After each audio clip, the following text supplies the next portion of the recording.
انہو اواب، انہو اواب، فرمایا وہ رجوع لانے والے.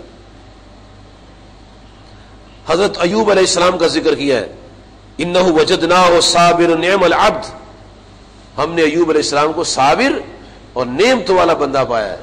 انہو اواب، وہ میری طرف رجوع لانے والے. تو اللہ تعالیٰ نے کیٹیگریز جو ہے وہ بیان کی ہیں تین، ایک تائب، ایک منیب اور ایک اواب. تائب میں ساری پبلک آ جاتی ہے، اور جب پبلک اپنے تائب ہونے کے بعد پھر وہ مضبوطی سے قائم ہو جاتی ہے، پھر اس کی سٹیج منیب کی ہو جاتی ہے. تائب سے بھی منیب ہو جاتا ہے، لیکن انبیاء کے درجے پر نہیں پہنچ سکتے کیونکہ نبوت کا دروازہ بند ہے.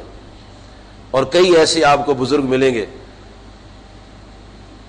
سیرت کی کتابیں پڑھیں، اخبار الاخیار پڑھیں، تذکرے پڑھیں، تذکرۃ الاولیاء پڑھیں، کشف ماجوسی پڑھیں، ایسے ایسے آپ کو اولیاء ملیں گے کہ جو بڑے ہی نکمے اعمال میں مبتلا تھے. کوئی ڈاکو تھا، کوئی شرابی تھا، کوئی بیہودہ کام کرتا تھا، لیکن جب تائب ہوا اور تائب ہونے کے بعد پھر قائم ہوا، پھر جب قائم ہوا تو اللہ پاک اس کو منیب کر لیا.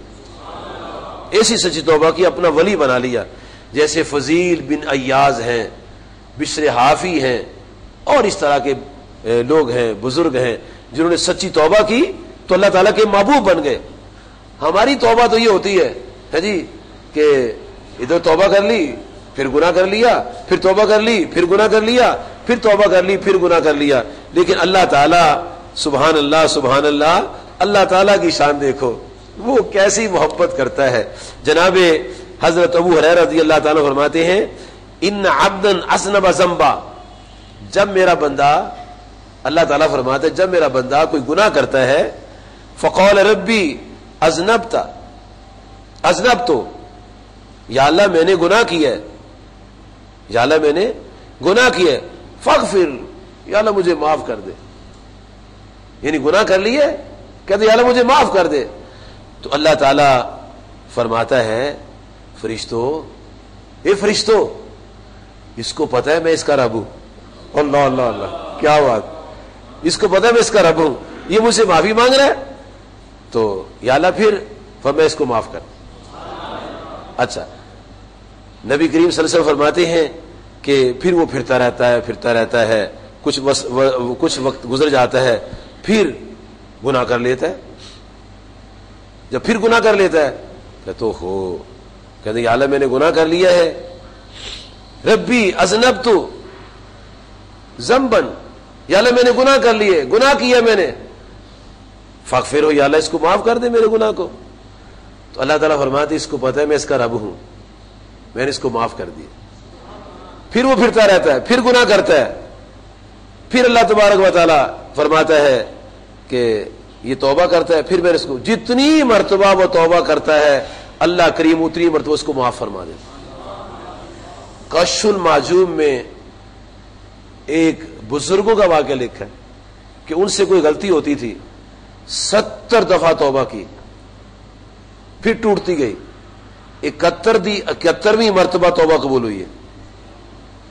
اور نبی صلی اللہ علیہ وسلم، سبحان اللہ سبحان اللہ، صحابہ کرام کیا کمال، حضور صلی اللہ علیہ وسلم کی بارگاہ میں حاضر رہتے تھے اور آپ کی بارگاہ موجود رہتے ہوئے کس طرح نبی صلی اللہ علیہ وسلم کی باتوں کو نوٹ کیا کرتے تھے. صحابہ کرام فرماتے ہیں ایک دن نبی کریم صلی اللہ علیہ وآلہ و صحابی وبارک وسلم ہم میں موجود تھے، تو آپ نے توبہ، لفظ توبہ کہا، پھر آپ نے توبہ کہا، پھر آپ نے توبہ کہا، پھر آپ نے توبہ فرمایا، پھر آپ نے توبہ فرمایا، پھر آپ نے توبہ فرمایا، اور یہ الفاظ کہے. حضرت عبداللہ بن عمر رضی اللہ عنہ فرماتے ہیں کہ ہم رسول کریم صلی اللہ علیہ وسلم کے ساتھ کننا فی المجلس، مجلس کے اندر تھے، اور حضور صلی اللہ علیہ وسلم نے یقول رب اغفر لی وتب علی انک انت التواب الغفور، یا اللہ مجھے بخش دے، اے میرے رب مجھے بخش دے، مجھ پر نگاہ کرم فرما، تو توبہ قبول کرنے والا، بخشش فرمانے والا ہے.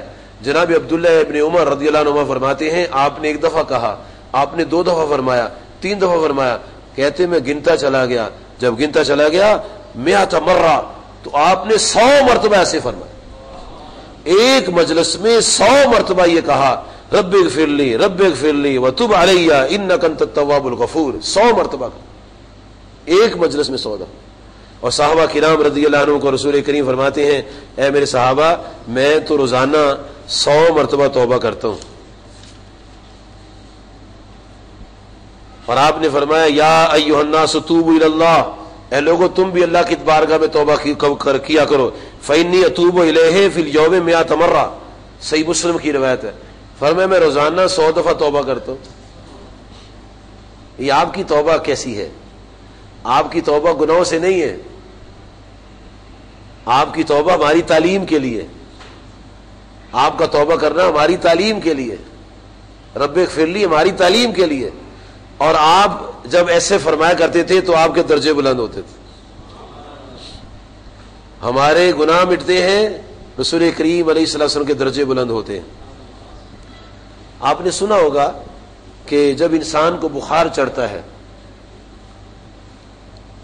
تو بخار کی وجہ سے اس کے گناہ معاف ہو جاتے ہیں، اور رسول کریم فرماتے صلی اللہ علیہ وسلم بخار دوزخ کی آگ سے ہے، اور جس طرح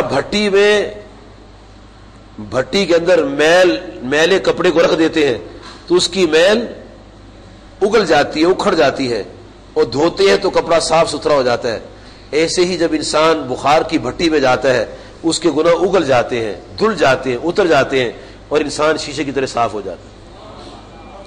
تو آقا کریم علیہ الصلوۃ والسلام فرماتے ہیں کہ جب انسان کو بخار آتا ہے تو بخار آنے کی وجہ سے اس کے گناہ جھڑ جاتے ہیں، اس کے گناہ دھل جاتے ہیں، اس کے گناہ اتر جاتے ہیں۔ تو ایک دن کیا ہوا، صحابہ کرام رضوان اللہ علیہ مجمعین نے دیکھا کہ نبی کریم صلی اللہ علیہ وسلم کو بخار آ گیا، اور جب ہاتھ لگا کے دیکھا جسم کو تو بڑا زبردست بخار چڑھا ہوا۔ تو کریم آقا علیہ الصلوۃ والسلام نے فرمایا اے میرے صحابہ تم اس بات پر حیران ہوتے ہو کہ مجھے بخار چڑھا ہوا ہے، اور بڑا سخت بخار چڑھا ہوا ہے؟ فرمایا سنو، جتنا تم میں سے 2 آدمیوں کو بخار چڑھتا ہے نا اتنا مجھ اکیلے کو بخار چڑھتا ہے۔